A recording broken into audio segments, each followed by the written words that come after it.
I think Scotty's rings are just the same as Michael Jordan's. Why not? Because he won the best player on the team. Yeah, but he was the most impactful player on the team. I get it. What do you mean he wasn't? Listen, I get it. If you unplug Scottie Pippen off that team, Sure. Jordan's 0 for 6. Sure. Could be. Who knows? But if you no could be. But if you I know who replace Scottie, knows. but replace Scottie Pippen with another All-Star. No one does it without another All-Star. No, Replace him with another All-Star. He's going to win more than one. You can replace him with another All-Star, but just because it's an All-Star don't mean it's Scottie Pippen. Rich Paul sat on his own podcast and said, if you take Scottie Pippen off the Bulls, Michael Jordan is 0 for 6. 0. And Michael Jordan fired back with 7 words that instantly shut everything down.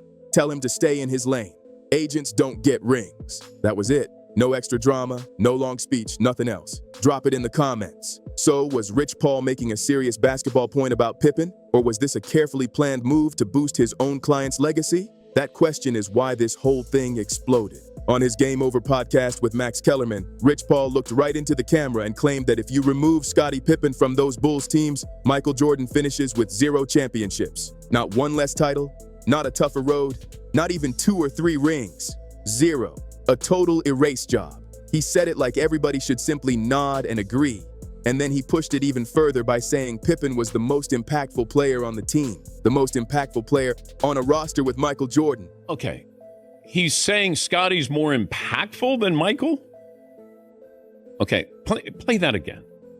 I think Scotty's rings are just the same as Michael Jordan's. Why not? Because he won the best player on the team. Yeah, but he was the most impactful player on the team. I get it. What do you mean he wasn't? Listen, I get it. If you unplug Scottie Pippen off that team, Sure. Jordan's 0 for 6. Sure. Could be. Who knows? But if you could be. But if you I know replace who Scottie, knows. but replace Scottie Pippen with another All-Star. No one does it without another All-Star. No, replace him with another All-Star. He's going to win more than one. You can replace him with another All-Star, but just because it's an All-Star don't mean it's Scottie Pippen.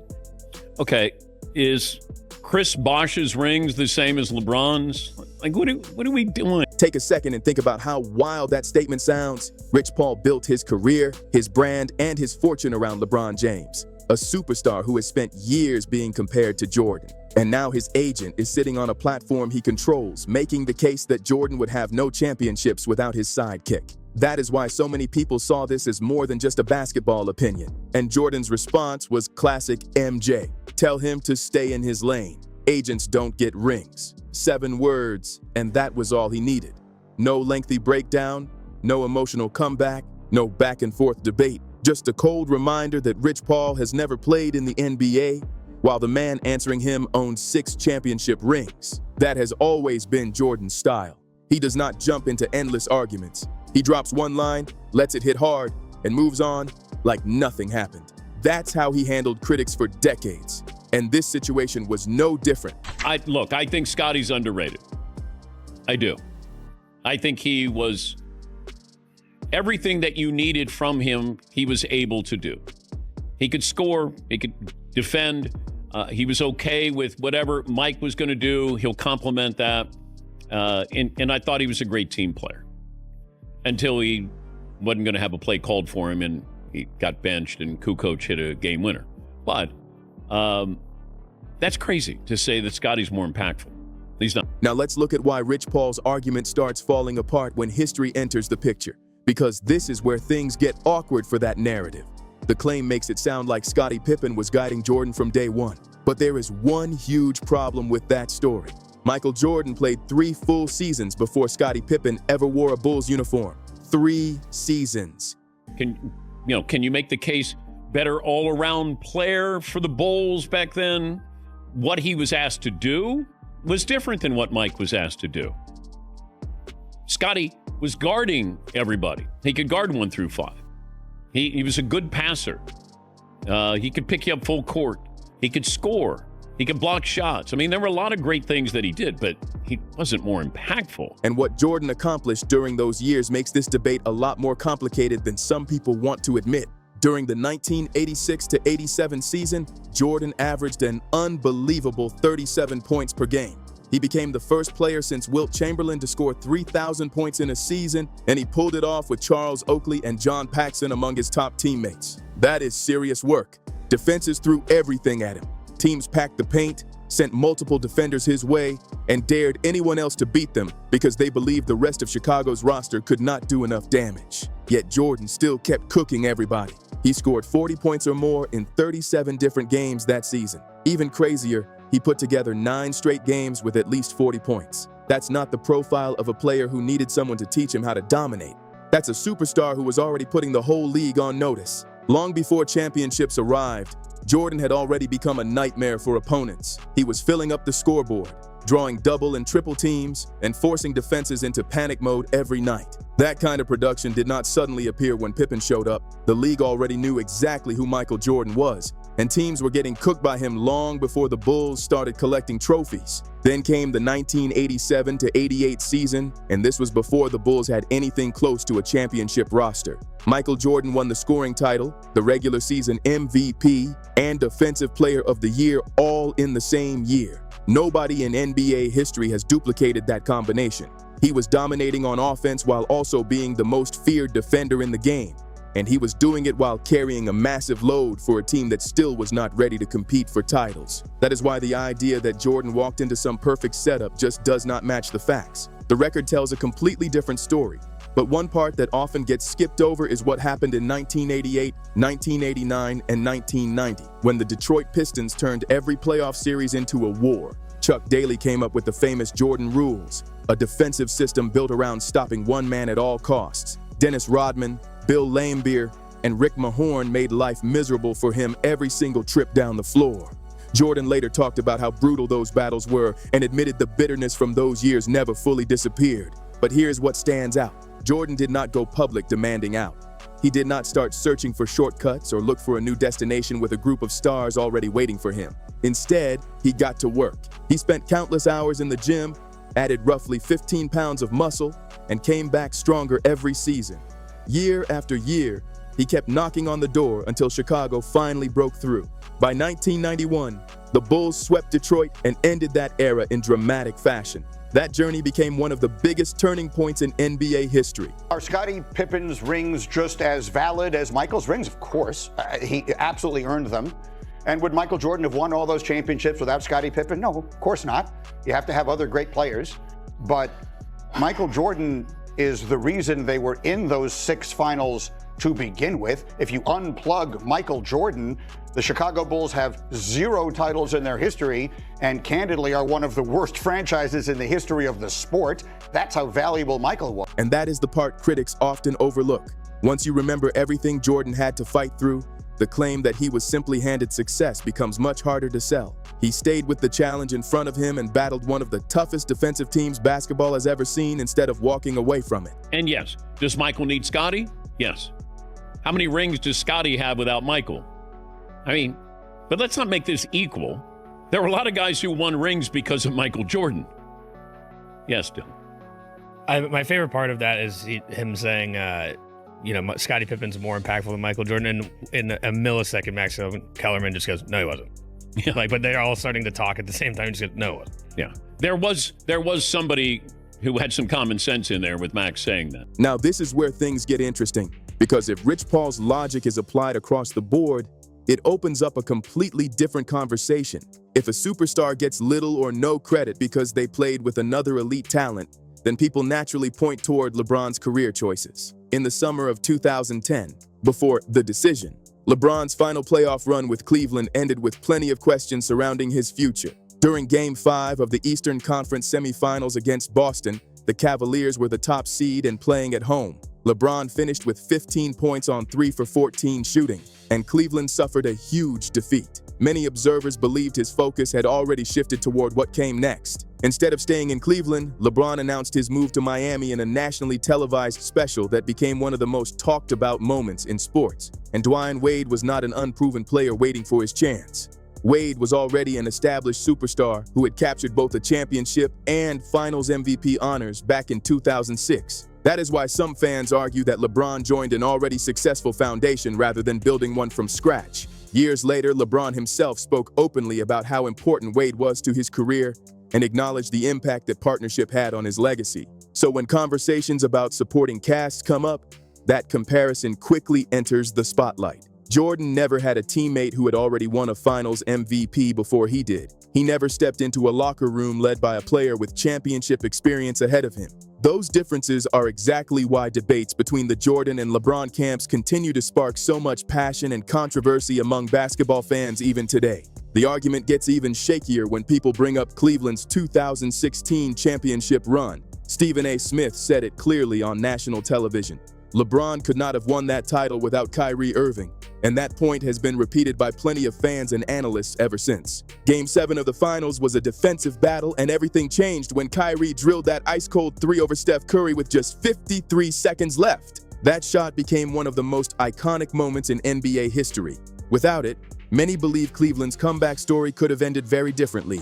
Instead, the Cavaliers completed a historic turnaround and finally delivered a championship to the city. And the Kyrie story had even more layers. Reports from several insiders over the years claimed that Kyrie originally wanted the opportunity to lead his own team and had concerns about playing in another superstar's shadow. There were also reports that tensions existed behind the scenes, and eventually Kyrie requested a trade. Despite all of that, the partnership still produced one of the most memorable championships ever. So when comparing situations, some fans point out that Scottie Pippen arrived in Chicago through a draft day trade and stayed committed throughout the Bulls dynasty. Meanwhile, LeBron's most famous championship run came with a co-star whose future with the organization became uncertain not long afterward. That contrast continues to fuel debate among basketball fans. Which brings up another question. Why does Rich Paul keep taking shots at Michael Jordan, a player who retired more than 2 decades ago? Critics believe the answer is tied to the larger Clutch Sports brand. To them, every comment feels less like a random opinion and more like part of a bigger effort to protect LeBron's place in basketball history. When David Falk, Jordan's longtime agent, criticized LeBron for building teams around superstar partnerships, Rich Paul chose not to get into a lengthy debate over the details. Instead, he brushed aside the comments and moved on. Supporters and critics both noticed the exchange, and it only added more heat to the conversation. Then there was the moment with Max Kellerman. During a discussion about the greatest player ever, Kellerman calmly stated that he viewed Jordan as the undisputed GOAT. Rich Paul immediately pushed back and defended his position. The debate became so intense that Kellerman jokingly accused him of doing mental gymnastics while trying to redefine greatness. That clip spread everywhere and sparked another wave of reactions. And when you look at the bigger picture, the connection is impossible to ignore. Rich Paul released his memoir in October 2023, and the person who wrote the foreword was none other than LeBron James himself. His podcast, his business empire, and his public image are all closely connected to one of the biggest stars in basketball history. Because of that, critics believe there is a natural incentive to defend LeBron whenever these debates pop up. Things became even more interesting when Kendrick Perkins weighed in. Perkins has often defended LeBron on television, but even he suggested that people should stop forcing every conversation into a battle over legacies. When one of LeBron's longtime supporters says the discussion is getting excessive, fans are bound to pay attention. Then the basketball legend started jumping into the conversation. Stephen A. Smith went on First Take and argued that, in his opinion, LeBron would never pass Jordan in the GOAT debate, regardless of career longevity. That statement created headlines all across the sports world. Stacey King, who won 3 championships with Jordan, also shared his thoughts. Speaking on his podcast, he pointed out that LeBron has played many more seasons while Jordan accomplished most of his success during his 13 years with the Bulls. King said, "You are doing in 20 years what MJ did in 13. You are not the GOAT, and you are not bypassing Kobe or Kareem or Wilt either." Those comments quickly caught attention online, but the quote that surprised many fans the most came from Dwyane Wade. LeBron's close friend, former teammate, and fellow champion looked into the camera and made his position clear. Wade said that, for him, Michael Jordan will always be the greatest player of all time. And when that opinion comes from the man who helped LeBron win his first championship, people are always going to listen. Dwyane Wade made his feelings crystal clear. He said he comes from the Jordan era, admitted he is biased, and even said he will stay biased for the rest of his life because Michael Jordan will always be his guy. And when LeBron's closest friend and the teammate who helped him win his first championship still puts Jordan at the top, a lot of people see that as a major blow to Rich Paul's argument. But there is another side to this story that critics believe Rich Paul would rather avoid, because they think it exposes what is really behind this entire debate. To many observers, the GOAT conversation is not just about rings and trophies anymore. It is also a massive business battle worth billions of dollars. And when it comes to business, the numbers are eye-opening. Michael Jordan's net worth has reportedly climbed to around $4.3 billion, making him the richest retired athlete in the world by a huge margin. LeBron James has built an incredible empire of his own, with an estimated net worth of roughly $1.4 billion. Those are massive numbers, but the gap between them is still enormous. Jordan earned about $90 million in NBA salary during his playing career, but retirement turned into an even bigger victory lap. Thanks to his deal with Nike, he reportedly receives around 5% from Jordan Brand sales. And according to reports, Jordan Brand generated around $7 billion in revenue during fiscal year 2024, making it one of Nike's strongest divisions. That level of success is almost impossible to ignore. The comparison becomes even more interesting when people look back at LeBron's own Nike journey. He signed a massive deal as a teenager, but Jordan Brand had already become a global powerhouse years earlier. Today, Jordan Brand remains one of the biggest names in sports apparel, and its sales numbers continue to tower over every active NBA signature shoe line.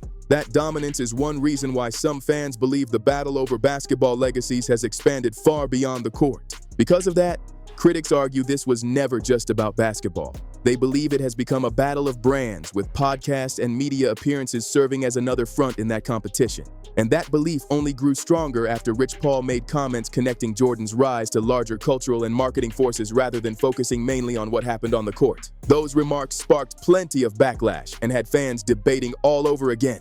But here's the twist that makes the entire situation even crazier. Rich Paul keeps using Scottie Pippen to make his point, yet Pippen himself has repeatedly made comments that do not exactly help that argument. On one podcast, Pippen proudly pointed to his 6 championships and questioned whether fans value statistics more than titles. Many listeners took that as a direct shot at LeBron's career path and the constant focus on numbers. Those comments immediately created another wave of debate. And when Pippen was asked who he would select with the #1 pick in NBA history, he did not hesitate for even a second. He chose Michael Jordan. So the same player being used to minimize Jordan's greatness still places Jordan above everybody else. That part alone leaves many fans scratching their heads. People also point to the 1993-94 season after Jordan stepped away from basketball. Pippen delivered an outstanding year and helped the Bulls win 55 games, proving once again that he was an all-time great talent. But Chicago ultimately fell short in the second round, leading some fans to argue that Pippen's success and Jordan's success were deeply connected. Both players benefited from one another, which is exactly why they formed one of the greatest duos the sport has ever seen. And perhaps the strangest part of all is that this standard rarely gets applied to other legends. Nobody says Magic Johnson's championships should disappear because Kareem Abdul-Jabbar was beside him. Nobody claims Larry Bird's greatness is invalid because Kevin McHale and Robert Parrish were on the roster. Yet somehow critics constantly create a special rule that only seems to follow Michael Jordan. That is why supporters believe the perfect 6-for-6 finals record remains such a powerful part of his legacy. So Rich Paul went on his own podcast and declared that Jordan would be 0 for 6 without Scottie Pippen. And Jordan answered with 7 unforgettable words. Tell him to stay in his lane. Agents don't get rings. That response echoed across the basketball world. Stephen A. Smith sided with Jordan. Stacey King sided with Jordan. And then Dwayne Wade, LeBron's close friend and former teammate, said Jordan would always be his GOAT. For many fans, that was the final twist in a debate that refuses to disappear. Now it is your turn. Who do you think is right in this debate? Was Rich Paul making a fair basketball argument, or did Jordan end the conversation with one sentence? Drop your thoughts in the comments below. If you enjoyed the video, make sure to smash that like button, subscribe to the channel, and share this video with other basketball fans who love these legendary debates. And don't forget to turn on notifications so you never miss another upload. Thanks for watching, and I'll see you on the next one.